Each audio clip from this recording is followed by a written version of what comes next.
Bueno, más que humo, pestilencia y hediondez es lo que ha entrado a la iglesia. Esta ranura es un cráter.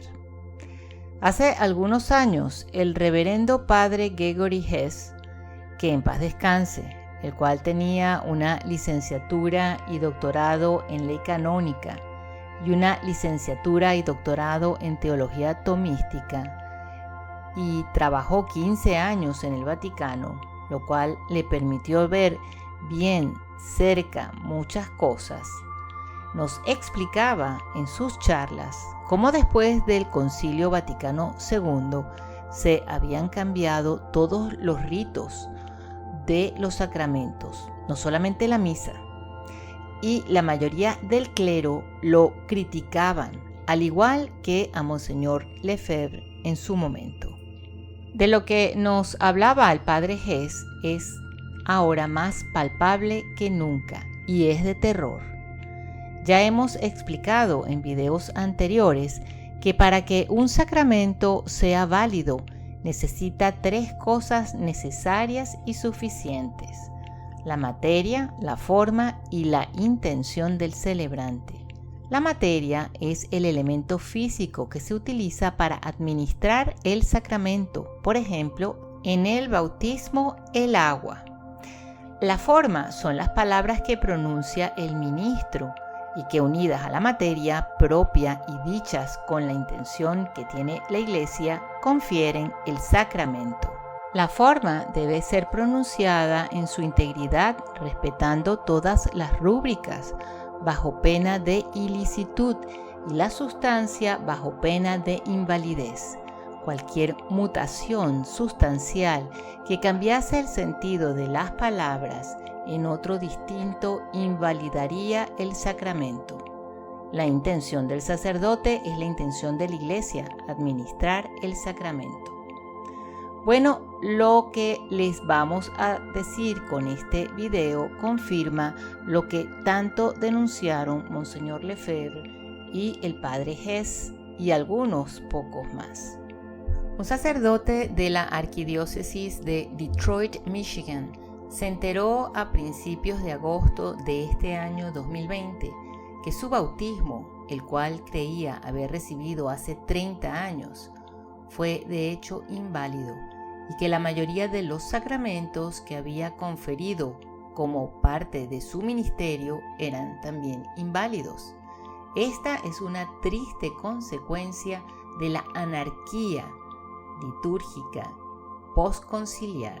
El padre Matthew Hood estaba firmemente convencido a principios del mes de agosto de este corriente año 2020 que él había recibido el sacramento de la orden sacerdotal en el año 2017 y ejercía legítimamente su ministerio en una parroquia en Dearborn, Michigan.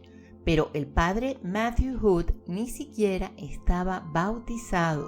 Este sacerdote no se dio cuenta de su situación hasta que llegó la noticia de la Congregación para la Doctrina de la Fe el 6 de agosto, que declaraba que el uso de fórmulas personalizadas en el sacramento del bautismo, como por ejemplo en el nombre de la comunidad te bautizamos o en el nombre del Padre solamente, etc., son inválidas y obliga a repetir el sacramento según la forma aprobada por la Iglesia Católica.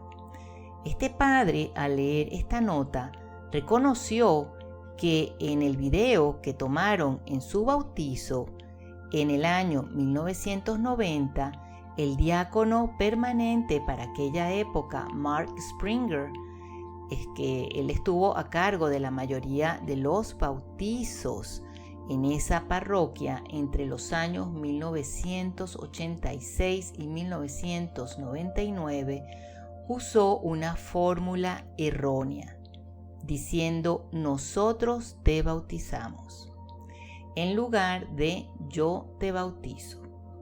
Ahora, no solamente este sacerdote tuvo que volver a recibir todos los sacramentos de nuevo, incluyendo lo del sacramento de su ordenación, sino que ahora tiene que llamar a todos a los que Él les administró los supuestos sacramentos, ya que estos sacramentos que Él pudo haber administrado son inválidos.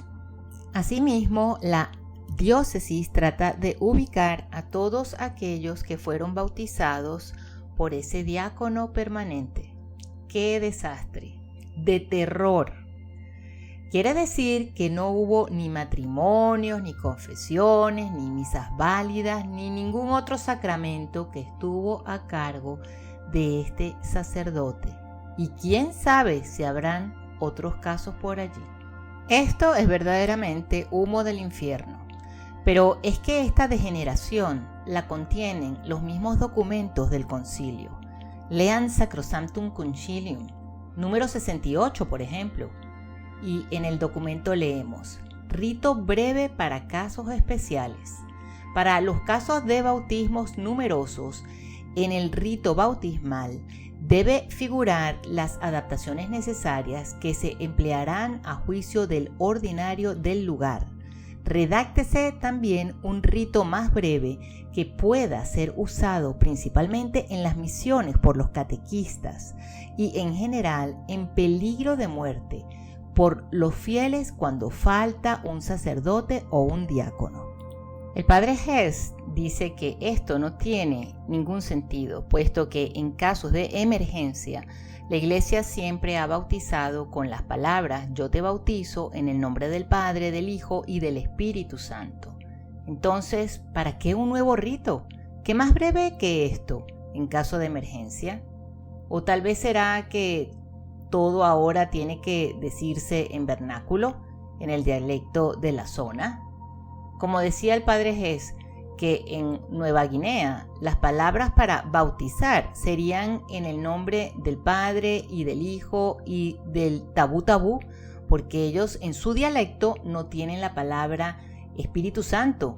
La palabra que usan para referirse al Espíritu es tabú. A raíz de lo sucedido con este sacerdote, podemos comentar también que muchas veces hay falta en el sacramento de la confirmación. Muy frecuentemente se escucha decir que no se utiliza el aceite de oliva y el bálsamo consagrado por el obispo, que es parte de la materia que confiere el sacramento. Además, la forma tradicional del sacramento es: yo te confirmo con la señal de la cruz y te confirmo con el crisma de la salvación, en el nombre del Padre, del Hijo y del Espíritu Santo. Amén. Pero la nueva fórmula dice: recibe el sello del don del Espíritu Santo. Las reformas decretadas por la Constitución de la Liturgia del Concilio Vaticano II llevaron a enmiendas arrolladoras en los ritos de los 7 sacramentos. Solo durante el reinado de Pablo VI, todos los sacramentos sufrieron cambios mayores. En cuanto al rito del sacramento de confirmación, una cita de Pablo VI resume todos los cambios del Vaticano II. Dijo en parte que solamente se conservaron las bendiciones iniciales sobre todos los confirmantes. Eso a pesar de que la mayoría de los teólogos han mantenido que la sustancia esencial, las acciones que se exigen en el sacramento, consisten en la imposición de las manos y la unción con el santo óleo. Además, la forma antigua o palabras de confirmación, como especifica el Concilio Dogmático de Trento, significan que el obispo ha impuesto el sacramento. Yo te marco con la señal de la cruz y te confirmo con el óleo de salvación. Pero las palabras nuevas, quedas marcado con el don del Espíritu Santo, se asemejan solo a una simple bendición, que ha sido impartida hasta en un juego de grandes ligas en un estadio de béisbol, mientras que la congregación de fanáticos comen hot dogs y cantan himnos alusivos al juego. Una imitación grotesca del sacramento que llama al receptor a ser un soldado de Cristo, como fuera encarnado en la gloriosa Juana de Arco. Ahora miremos los sacramentales. En el numeral 79 del documento mencionado, dice: revísense los sacramentos teniendo en cuenta la norma fundamental de la participación consciente, activa y fácil de los fieles y atendiendo a las necesidades de nuestros tiempos. Se pueden añadir también nuevos sacramentales, según lo pida la necesidad. Será por eso que ahora vamos a bendecir a la Pachamama. Continúa este número diciendo: sean muy pocas las bendiciones reservadas y solo en favor de los obispos u ordinarios. Provéase para que ciertos sacramentales, al menos en circunstancias particulares y a juicio del ordinario, puedan ser administrados por laicos que tengan las cualidades convenientes. Como decía el Padre Ges, que en paz descanse. Entonces, pídale a su vecino que le bendiga el carro. ¿Qué autoridad de bendición puede tener una persona que es ajena a usted para dar una bendición a un sacramental? Hágame el favor. En las próximas semanas subiremos un video donde se hablará del cambio específico que sufrió cada sacramento. Pero por ahora queremos llamarles la atención, sobre todo a aquellos fieles que aún acuden a la misa nueva, que es más luterana que católica, porque está pasando algo muy grave, y es que quieren empujar un cambio en el credo para que se recite más bien una especie de promesa procomunista globalista. Escuchemos este video que amablemente tradujo el canal Justo Juez.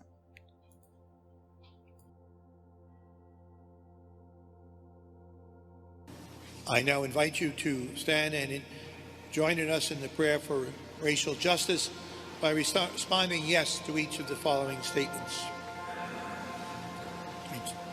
Do you support racial justice, equity, and compassion in human relations? Yes. Do you affirm that white privilege is unfair and harmful to those who have it and to those who do not? Yes. Do you affirm that white privilege and the culture of white supremacy must be dismantled wherever it is present? Yes. Do you support racial equity, justice, and liberation for every person? Yes. Do you affirm the inherent worth and dignity of every person? Yes. Therefore, from this day forward, will you strive to understand more deeply the injustice and suffering white privilege and white supremacy cause? Yes.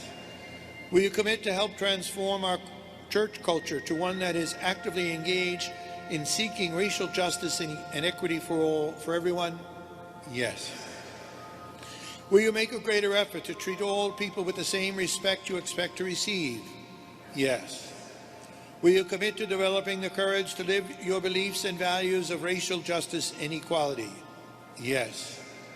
Will you strive to eliminate racial prejudice from your thoughts and actions so that you can better promote the racial justice efforts of our church? Yes. Will you renew and honor this pledge daily, knowing that our church and our community, our nation and our world will be better places because of our efforts? Yes. Let us pray. Complete within us, O God, we pray, the healing work of your mercy, and graciously perfect and sustain us, so that in all things we may please you through Christ our Lord. Amen.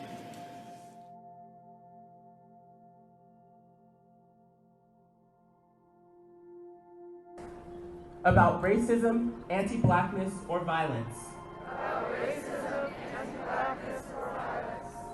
I will use my voice in the most uplifting way possible. And do everything in my power to educate my community. I will love my black neighbors the same as my white ones.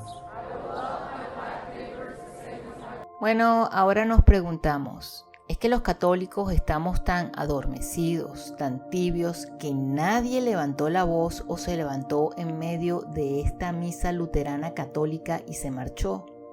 ¿Aún siguen aportando limosna para que sigan promocionando esta agenda comunista?